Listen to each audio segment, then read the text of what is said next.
Shop here in Nova Scotia, Canada. Lovely sunny day out there. Spring's coming. Hopefully the snow is gone for the year. But anyway, I wanted to bring this video to you to show how I set up and install the irons, remove the irons from my hand planes.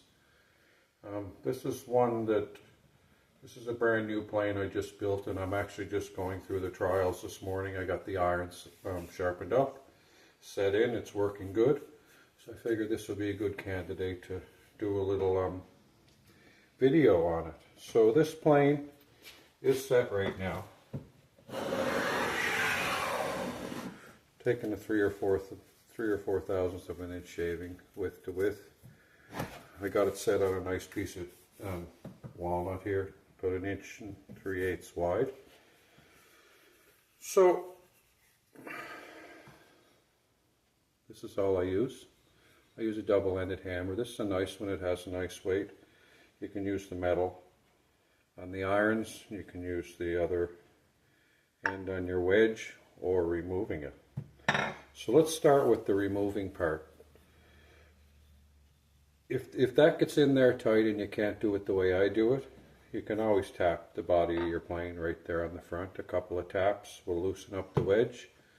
Some style planes with a square end, some people say tap it back here, but I find the best results with these is tapping them on the top front. If this was square on the end and had a flat back, I could also just put my hand around the iron so it doesn't flop out. Give the plane a whack on my bench on the tail end, and that would loosen it up too. 9 times out of 10, I don't even have to do that because I don't drive the wedge in that tight that I can't get it out with my hands. You don't need, you just need to tap the wedge in. It holds, the irons hold very well in these planes. The wedge is wooden. It has one flat side. The others are kind of rounded. So when you set the iron, the wedge back in, you turn it so the flat side goes against the wedge.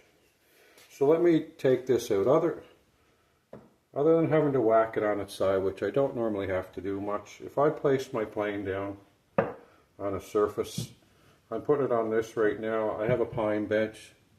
It's okay, it won't hurt the blade. I can put them down hard like that. So all I do, put it down in the flat spot, grip the plane good, and with my thumb and my index finger,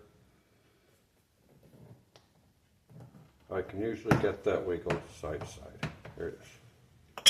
Wedge is out, irons out. It's a hawk blade. Underneath the iron you will see I pencil in a mark or marker in a mark, which is usually the degree that I put the micro bevel on the edge. So next time I sharpen it, it's marked on there as a reminder when I'm setting it up in my jig. So this is a fresh iron, just sharpened about 20 passes ago. So I'm going to set this, I got this plane set, excuse me, on this flat surface. The plane's a little wider than the surface, it doesn't matter, because I'm not going to get it perfect right off the bat, but I'm going to get it really close where I want it. I'm going to push that down in. The body of the plane is a little wider than the iron, so you have some lateral movement. So I'm just trying to center the iron down by the cutting edge within the plane. I'm going to turn that wedge back again. It only has one flat side, so now when I drop the iron in, or the chip or the wedge in, I'll center it a bit, just let it lay in at rest like that. Now again I will put my 2 hands on the plane, and I will hold it down firmly on the piece of wood that it's on. Then with my thumb, while holding it down, as you can hear, now that iron is in tight enough right now for light planing. You should tap it once you're set, but that's a good spot right now for me to adjust. So before I even try anything with that plane, when I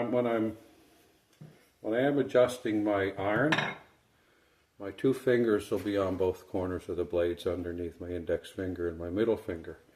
And when I put them down there right now, I can tell that there's more iron out on this side. I can feel the pointier part on this side, so I'm going to micro adjust that iron a little bit right now. To my touch, it feels like it's even. I gave the wedge a light whack, and let's see what comes out here. So right now I'm getting a teeny bit of dust on this, my left corner. So first I'm going to give it a tiny adjustment that way, and I give it one firm whack. Now I felt that come out, it may come out too much at this point, but let's have a look and see.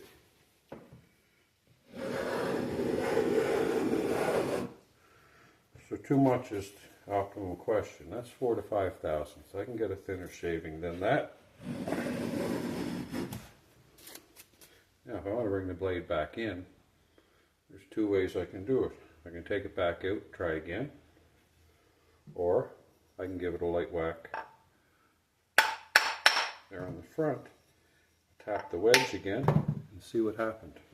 So now I'm back to not taking a shaving. So I got where I want to be, because you're always trying to advance it to get to your sweet spot.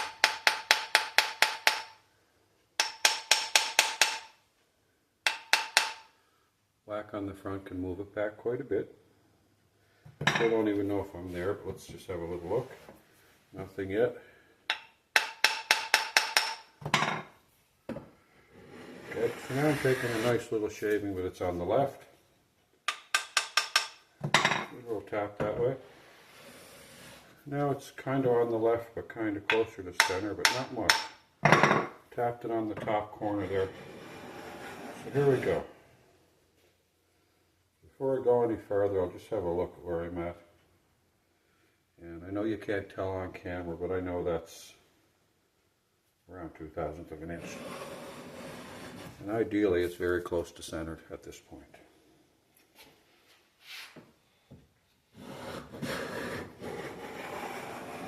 That's actually a nice shaving.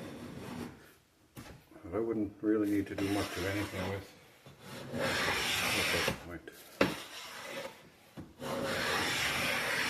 If you're playing in harder wood, and it's a general good rule, once you got it set, tapping that wedge at this point, in most cases, will not advance the iron for you. I never put any finish on the slope. I plane my slopes dead flat, and I work with the wedge to get a nice tight fit. So all I'm going to do there is give that wedge a little tap, back, and there I am.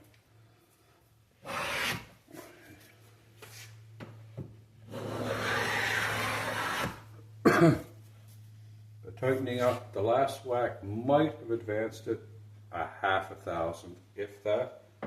I'm splitting hairs here, so I still have a really nice full shaving, 2 to 3 thousandths of an inch thick, and then that's all let's do it.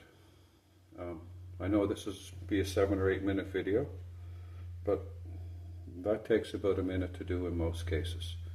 Like I said, if you drive the iron out too far, you can tap it, or you can just pop it back out, put it back on here, set it back in again, till you get to that point where you're barely or not taking a shaving, and then slowly work the iron out. Having a nice hammer with 2 heads is good. For years I didn't have this. I had a wooden hammer and a metal hammer, and I'd switch back and forth. So this is a nice little hammer. It's nice and light. It seems to have a really nice weight, not too heavy, not too light. You don't have to drive your wedges home. There's no need of it. All it's going to cause is you stress trying to get the wedges out. You know, you've seen how light my taps were. That wedge is set to go in any wood right now, and I have rarely ever had any problems with my blades slipping out or slipping back. So anyway, this is a nice little hammer. Rich Will, I believe his name is, here in Nova Scotia, designed this hammer and got Lee Valley to build it.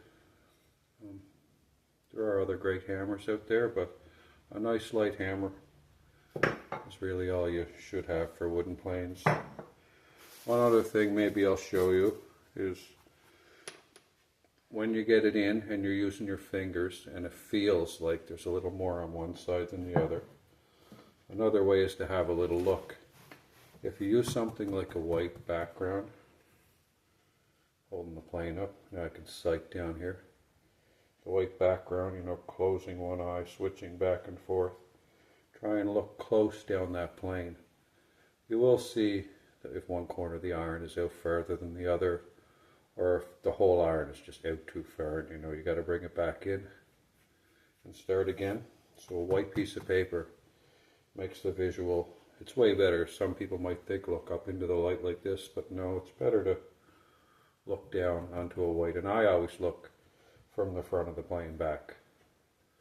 I've heard other people doing it this way, but I like to look from the nose of the plane, looking down into the iron. So I hope this helped you in a little bit of knowledge about wooden planes, or my wooden planes in particular. They don't take much to get them running up and set up good.